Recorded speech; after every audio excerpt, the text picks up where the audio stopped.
Hello friends, welcome back to the my new video guys and my YouTube channel guys. Today when we are going to talk about guys how to enable gesture navigation mode setting and how can we use guys Realme phone gesture navigation. Today I will show you in this video guys.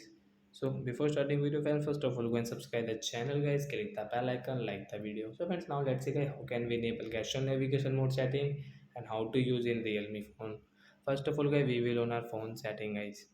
After on phone setting guys, scroll it and friends click on guys this system setting guys. Tap on system setting guys.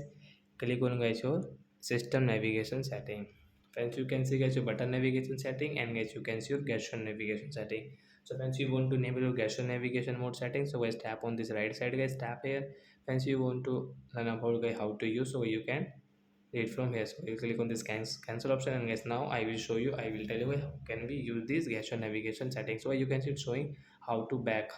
So once you want to back, so you can back from this right and left side. Suppose guys you are in setting, you want to back, you can back from right and left side. And guys you open any app and guys you want to close it, so like that you can close app. So guys you can use your gesture navigation mode setting and guys your button navigation will remove on your screen guys. We don't have this button navigation guys. You want to back, you can back this right and left side guys. So I hope friends you have understood how to enable gesture navigation mode and how to use. So that's it guys. Thanks for watching the video. Bye guys.